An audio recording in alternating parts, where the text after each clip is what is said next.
Jamal and Kim's Inner Circle Health Tribe, episode 33. It's time to reverse the imbalances in your life as you take the first step on your own journey towards personal change. Welcome to Jamal and Kim's Inner Circle Health Tribe, educating, empowering, and inspiring individuals to live healthier. Now here are your hosts and your guides to natural living, Jamal and Kim. Hi, Kim and Jamal here, and welcome to another episode of Jamal and Kim's Inner Circle Health Tribe podcast. We have another great episode for you this week. As I mentioned, my name is Kim, and I'm joined with Jamal. Greetings, everyone. And peace and blessings. Yes. And this topic today that we're going to eventually dive into is something that Jamal and I was inspired from dealing with the many clients that we have dealt with in our Holistic Center, Life, Strength, and Health in New Jersey. We've dealt with so many clients, and this area is problems that people face with food, changing their diet. And, because changing your diet, this is a lifestyle. And a lot of people, once they do a program and they need to transition into a different way of living, have a hard time acclimating because they're kind of trying to fit a new way of life into an old paradigm. And we'll dive into that in a few minutes. But, I just want to say I hope everyone had a great weekend. And in New Jersey here, we are transitioning soon into spring. We just had daylight saving time yesterday, and we pushed the clock ahead an hour. So I'm so excited that the days are going to get longer and they're going to get warmer, and spring is just around the corner. Yeah, how did you do with losing that hour? Were you good? Well, it's always tough losing the hour, but I love the sun. I love longer days. So this time of year, I don't mind losing the hour. It's always in the fall when we have to turn the clocks back. The next day, you kind of feel the effects. So yeah, I don't necessarily mind losing the hour because of what we get, but I must say that I completely forgot about the hour. So losing it actually hurt a bit because I was a late night, and I thought I was going to bed at 2, and I looked at the clock and it was 3. So it just psychologically threw me off that the hour was gone, and I didn't even realize that that's what happened. I just thought that somehow I lost track of time. It was suddenly 3 a.m. Right. It kicked in at 2, right?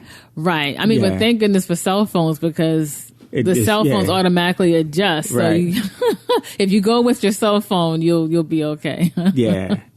So, happy to be on the show today and get to share some great information with you all today. One of the things that I like to do as a health practitioner is just kind of stay up on different trends that are going on in health.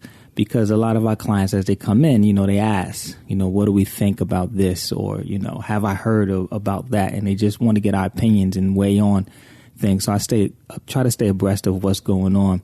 And today I was reading a story, and it was an article, and it was making the connection between weight gain and walking while eating. Wow. And I thought that was pretty interesting, because how many of us do that? You just literally grab something on the go, and you're walking and eating. I know a lot of people in our area, they work in New York, so they're doing a lot of walking on the subways and things like that, and they're walking and they're eating. Right. And they're still conducting the study, but basically it was a study done on 60 people, and they would, give them foods, and they would have them walk. And then after they, walk for a particular period of time while they were eating, after that they had them snack. And basically the ones that walked first, they ended up eating 5 times as much as far as like taste testing and snacking and things like that after they were walking and eating. So if you're walking and eating, technically you should be satisfied. Right, you should be satiated. right.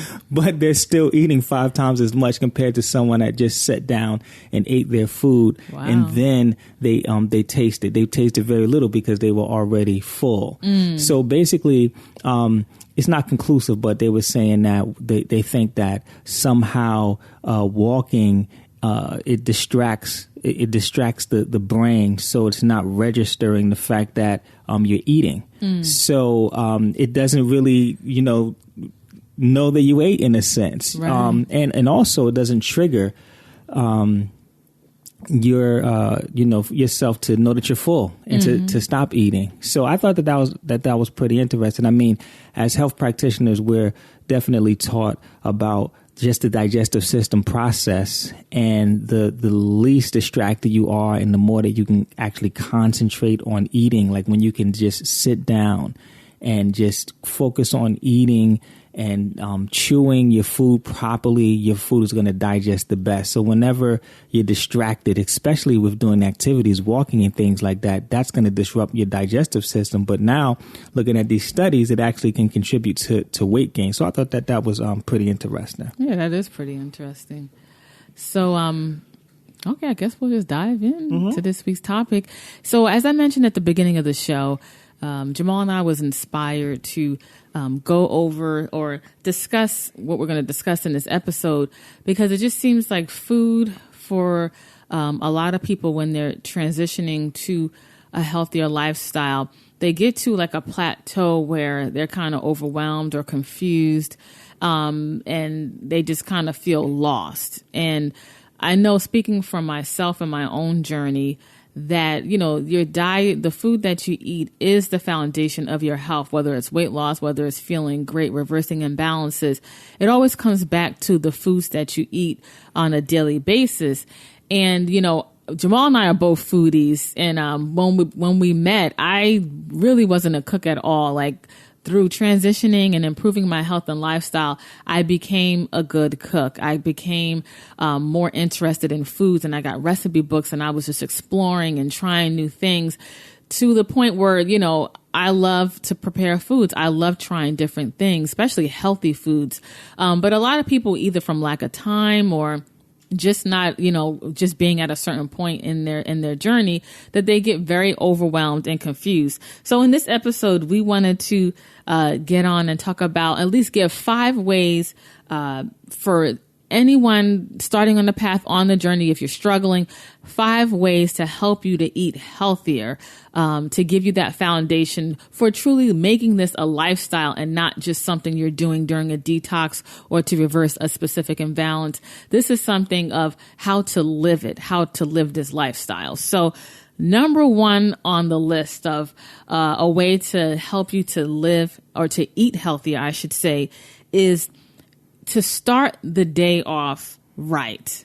We all have long, busy days, and you want to nourish your body and set it off with the right energy, the right mindset, to go out into the world, and you need to fuel your body the right way. And, everyone is different, but for me, not eating something heavy, doing like a smoothie, a juice, a breakfast smoothie, that really works for me in the morning, to, make something packed with energy, with nutrition, something I could drink. And then later on, I'll have like a lunch. But for me, that seems to work. Yeah, I mean, there's a constant debate in the health community. What's the most important meal of the day? And for the longest, people say, oh, your breakfast is the most important meal of the day.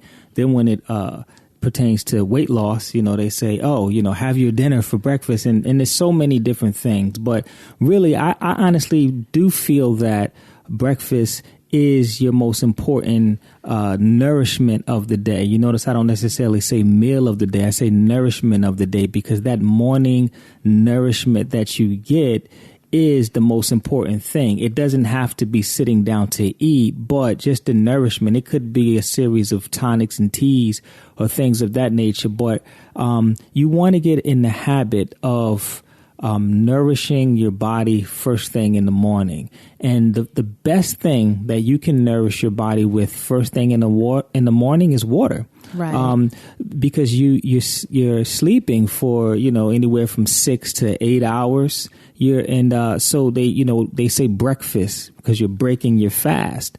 So to continue that fast, I like to call it your morning internal shower. We take external showers. This is an internal shower. So the best thing that you can give to your body as soon as you wake up is a really big glass of water, room temperature preferably, so you don't, stress the digestive system out first thing in the morning. So a big glass of room temperature water. You could put some lemon in there to help to alkalize the body a bit and cleanse the body a bit. But water is really a great thing to start out with in the morning, and just understanding the cycles of your body. Like first thing in the morning, your body is in cleanse mode. You're going through a detoxification cycle. So you want to put cleansing and nourishing things in your body. And one of the things that is very nourishing for the body is fruits. So fruits is really good to have earlier in the morning. You can put them in, some type of smoothie, and you can blend them up. Not too many fruits, but you can have fruits in the morning and other cleansing things. I agree. I like to have a shake or a smoothie first thing in the morning, packed with superfoods and blended vegetables and things of that nature. And that seems to really power me through the until the afternoon. So, I think that's a great place to start forming your habits, starting with water and having something very nourishing in the morning, and then you build your foundation from there. Right. So tip number 2 for 5 ways to eat healthier. It kind of goes along with what you mentioned in number 1, but number 2 is drinking enough water, proper hydration. Our bodies are made predominantly of water. And when our bodies are hydrated, our digestive system works properly, our organs and systems work properly, our skin looks better, you feel more clear mentally. Just overall, you'll feel so much better. And a lot of times if you consume things in your diet that is dehydrating, if you take medications, if you take a lot of supplements, if you drink coffee or caffeinated beverages, if you eat a lot of carbs and heavy foods, you need to keep your body hydrated so that your body can help process these things. But when you're dehydrated, a lot of times you feel hungry. And a lot of times people who are hungry are really dehydrated. So always, stay hydrated, consume good quality water. We featured a podcast episode with Mary Cirquette, and she's known as the Water Whisperer. And in the show notes, I will link to that episode so you can listen to it, and just about the importance of drinking good quality water. Yeah, I think water is probably one of the most underrated, underestimated things that can heal the body. It's the number one requirement outside of air.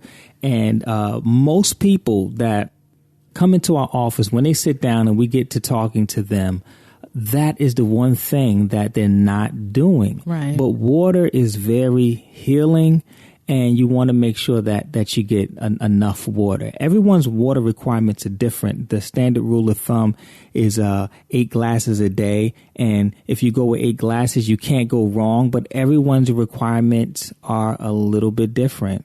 If you're smaller, you need less water. If you're larger, you need more water. A good rule of thumb for optimum amounts of water is half your weight in ounces. So, for example, if you weigh 100 pounds, then you turn that into 100 ounces, and you need to get in 50 ounces a day. And that's optimum for you. So everyone would be different, but that's an easy way to measure how much water that you need. And when it comes to the digestive system, it's good to drink water by itself. A lot of people drink and eat at the same time, and that disrupts the digestive system process because it dilutes your digestive power. So ideally, you want to try to eat and drink separately, maybe 15, 20 minutes before your meal, or try to wait 30 to 60 minutes after your meal. That's ideal when it comes to, drinking water. Right. Definitely. So for tip number 3 of the 5 ways to eat healthier, a good way is to limit your consumption of processed foods. You know, we live in a day and age, of course, where, you know, you're always on the run. And picking something up while you're out certainly is more convenient than, you know, preparing something at home and packing it and so on and so forth. But processed foods are really nutrient deficient for the most part. I mean, there are some packaged foods that are out there on the healthier side, but overall, just getting back to the basics of eating real food with real flavor goes a long way, because when you're feeding your body real food with real nutrients that are packed with real nutrients, your cells are going to be satiated. You're giving your body what it needs, and you're not eating empty calories, because empty calories is just a bunch of fat and sugar and poor and bad quality oils and all these things that are more of a detriment to your health more than a benefit. And actually, the next episode we're going to be releasing, episode 34, is a powerful interview that we did with the best-selling New York Times best-selling author, I should say, of The Dorito Effect, Mark Schachter. Mm-hmm. And you definitely have to tune into that, because he did some tremendous studies on the food industry when it relates to flavoring, and how a lot of these foods don't really have nutrients in them. It's a $1 billion industry of flavoring that these companies are utilizing in their foods to have it taste like a specific food, but it really has no nutritional value at all. And over time, these foods, they kind of make our taste buds bland. They kind of trick our body into thinking that we're eating certain foods that we're not. So overall, if you're going to be consuming a lot of these processed packaged foods that really have no nutrition to it, steadily over time, it's going to lead to obesity. It's going to lead to a lot of other imbalances in the body. So it always goes back to eating real food with real flavor. Absolutely. And something else to think about as well is just the preservative that they have to put in these meals so that they can last. So sometimes a meal can sit on the shelf for months, weeks and months, and even years sometimes before you eat it, and it's staying intact. So there is a process that has to go, the food has to go through to make it last that long. But it's, you know, sometimes we have to, you know, in emergency situations, you know, we need to have things of that nature. But for the most part, you want to have your food as fresh as possible. A lot of times, you know, when you get the more natural things, it goes bad quicker. So you can't necessarily shop so far out unless you're getting into freezing and things of that nature. But the fresher your food is, the better your food is. Right. Even when it comes down to certain products that have the artificial coloring to make it look fresh, even the certain meats out there, certain animal products that are out there, you're buying them and they pump them with different gases and different coloring to make it look like it just came from the farm the same day, but it has literally, it's been weeks and even months in that process. So you just want to be mindful of processed foods, and you want to try to keep your processed foods to a minimum, and you want to get into whole foods and trying to prepare as much of your foods as possible. And in the beginning, I know it's challenging when it comes to, you know, preparing food. So we definitely recommend getting cookbooks, going online, pulling up recipes, and beginning the process of making some really basic dishes. Which show was that?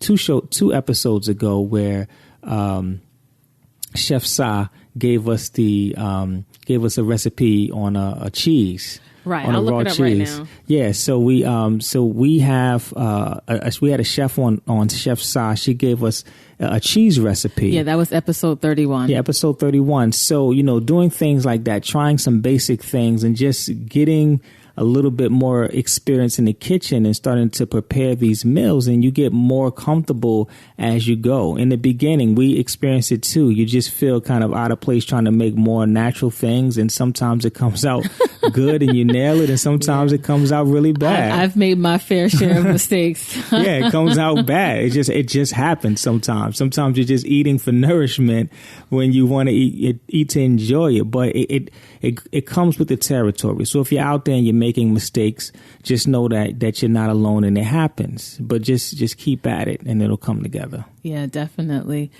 So tip number 4 in our 5 ways to eat healthier is to incorporate exercise or movement in your life. Eat daily if you can.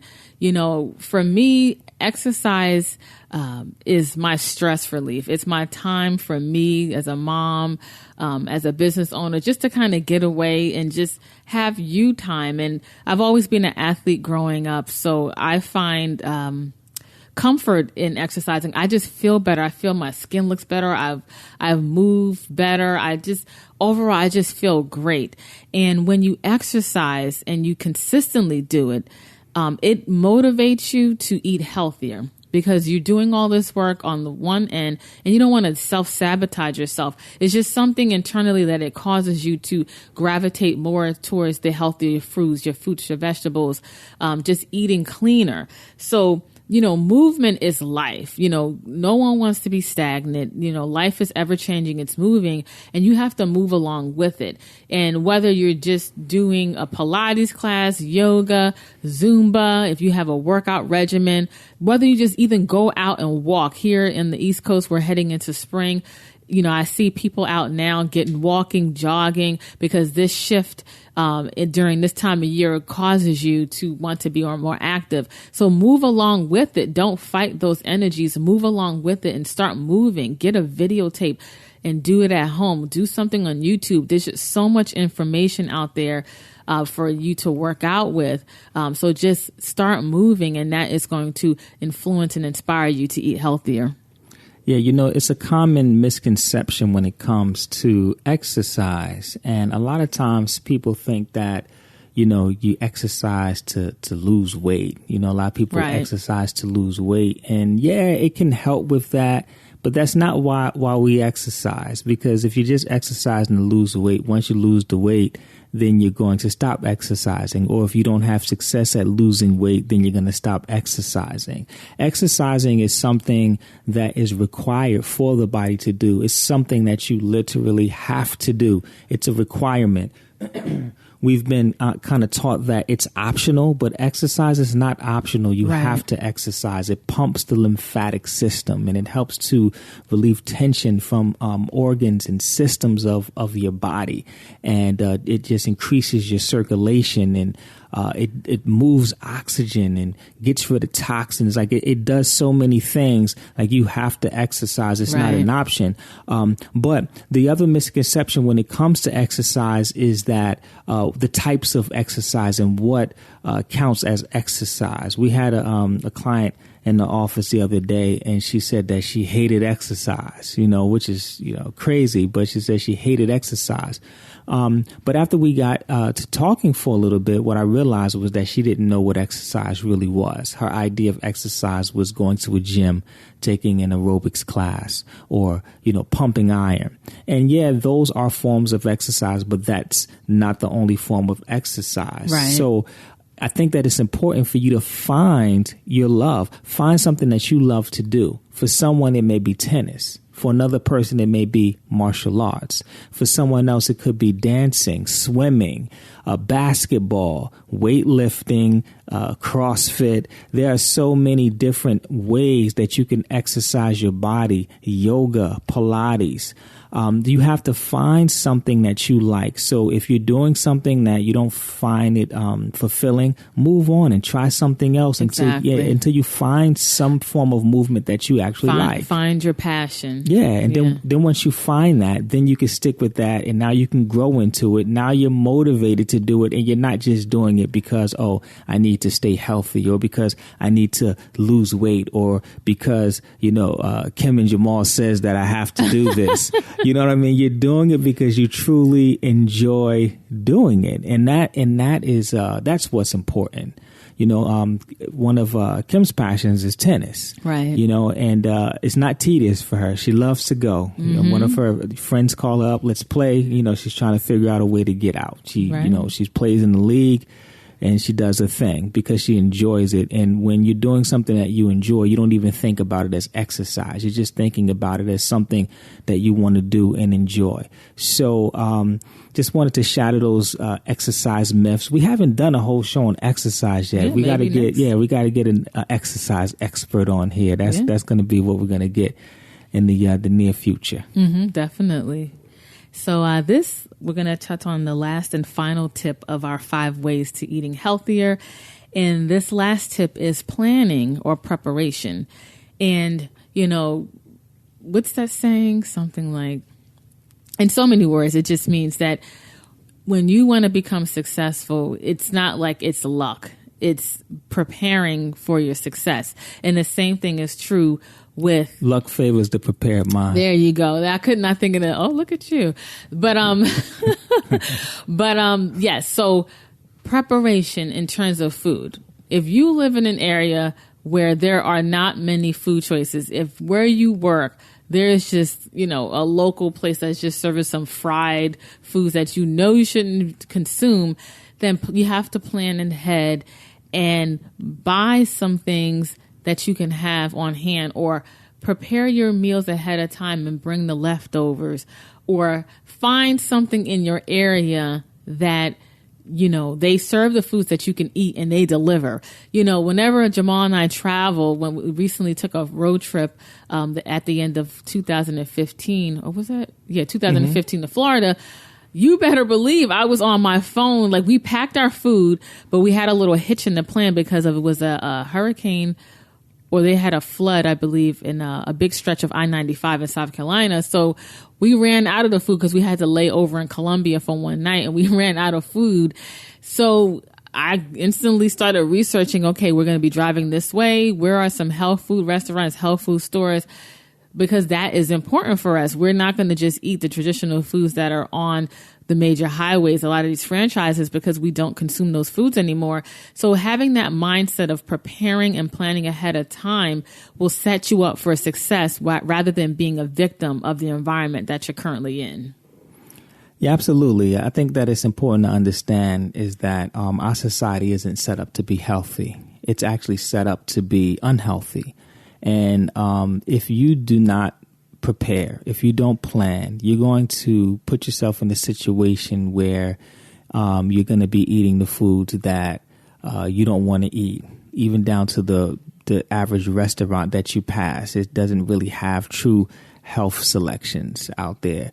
So it's important that you plan, and I always say keep a very healthy snack on you at the very least. Keep a healthy snack on you so that worst case scenario you can eat something to hold you over. So that is extremely important. Making sure that you plan your weeks out. Plan your day out, before, have a game plan going into your next day. Already know what you're going to eat. If you're going to eat out, already know where you're going to eat out. So the more that you can prepare yourself, the more successful that you're going to be overall. Unfortunately, you just can't wing good health. It's impossible. Right. Even when we go out to events, if someone invites us out to an event, the first thing that we're going to do is reach out to them and say, hey, what type of food options are you going to have? Right. You just have to. It's unfortunate, but you just have to. Or you just eat ahead of time. Yeah, or you eat ahead of time. So we find out, do we need to, 1, eat ahead of time, 2, bring something, or 3, what's in the area. Yeah, what's in the area. So you just have to completely prepare, and it's a little tedious sometimes, but eventually it gets easier. And sometimes you have to kind of train your family and friends to get accustomed to the new lifestyle that you're living now. So eventually your friends and family will start having things for you, or when they invite you places, they'll make sure that there are things that are out there for you. But in the beginning, you have to go out of your way to make sure that things are prepared for you so that you can be successful. Yeah, definitely. So to recap our 5 ways to eating healthier, tip number 1 was starting the day off right. Tip number 2 was consuming enough good quality water. Tip number 3 was to limit your intake of processed foods. Tip number 4 was to incorporate more exercise and movement into your life. And tip number 5 was preparation and planning. And these are just 5 simple things that anyone can do. You know, Jamal and I, we always mention that there is so much information out there, which is great, but sometimes people get overwhelmed and inundated and don't know where to start. So here's a good foundation that you can still do your research and get all this valuable information that is online and in books and so on and so forth. But it gives you a foundation and a framework in which to apply it and to utilize it in your life. And just always remember, keep it simple, because when you keep it simple, it's something that you can keep doing each and every day. And eventually doing that will eventually lead it into being a habit and a lifestyle. Yeah, I was just reading a quote the other day, and it was, motivation will get you going, but habits will keep you going. Right. So the show can be exciting, you know, new programs can be exciting, new information can be exciting, and it gets you on the path. But it's very important that you begin to have a method to your madness, and you create these good habits of things that you're doing day in and day out. So once that kind of high wears off, you're already in the habit. You have a system of doing things. And if you follow that, you'll be successful and you can't lose. Yeah, definitely. And before we go to access this episode, the show notes for this episode, any of the links that we mentioned in this episode, just go to jkhealthtribe.com/33 and you can access the show notes page, as well as make sure you sign up for our email list so you can be kept abreast of anything that Jamal and I have coming down the pike in the future. Okay. So until next time, live healthier. Stay healthy, everyone. Peace and blessings. We hope you enjoyed your time with Jamal and Kim's Inner Circle Health Tribe. To keep you on your path towards a happy, healthier lifestyle, we encourage you to visit jkhealthtribe.com for a free copy of the 8 effective ways to lose weight and keep it off, as well as more content to help you find your health balance. Thanks again, and we look forward to educating, empowering, and inspiring you to live healthier.